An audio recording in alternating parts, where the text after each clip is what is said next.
Hello बच्चों, let's read the given question. The question says a solid sphere of mass 1 kg rolls without slipping on a plane surface. Its kinetic energy is 7 into 10 raised to minus 3 joule. The speed of the center of mass of the sphere is dash centimeter per second.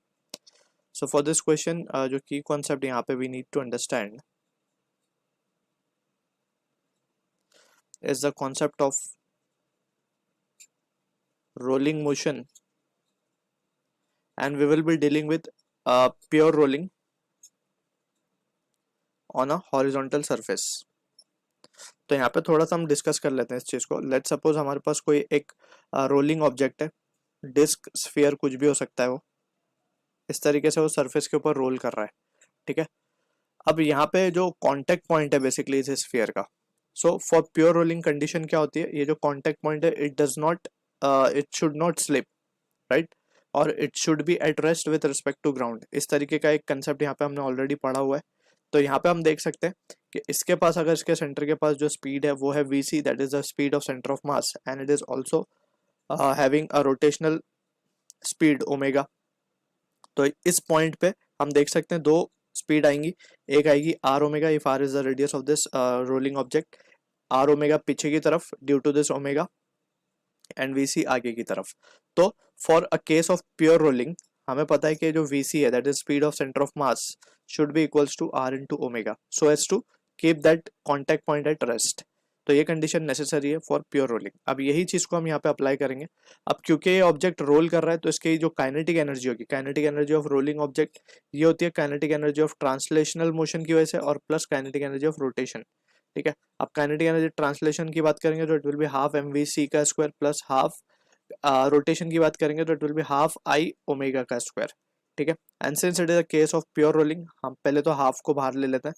तो यहाँ पे क्या बचेगा, M V C का square plus आई into omega को हम क्या लिख सकते हैं, we C bye are.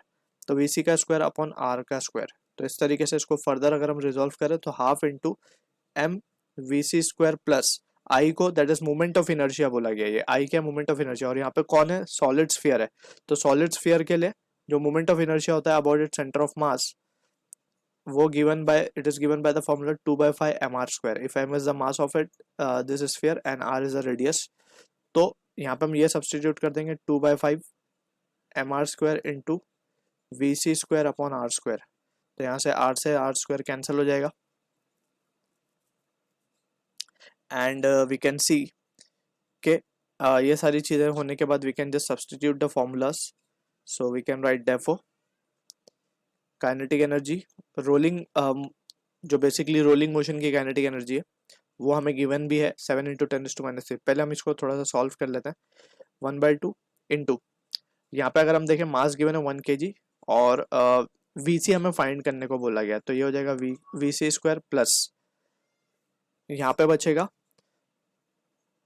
2/5 we C का स्क्वायर. तो इसको और सिंप्लीफिकेशन वी कैन सी, ये हो जाएगा half into 7 V C square by 10. And यहाँ पे ये है हमारे पास 7 इंटू 10⁻⁻3. तो यहाँ से 7 से 7 कैंसिल हो जाएगा, right. And we can see के ये,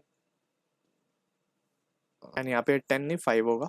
ठीक है. क्रॉस मल्टीप्लीकेशन से हम देख सकते हैं. तो फाइनली हमारे पास वी सी की वैल्यू आ रही है 10⁻² का रूट लेंगे, यानी कि 0.1 मीटर.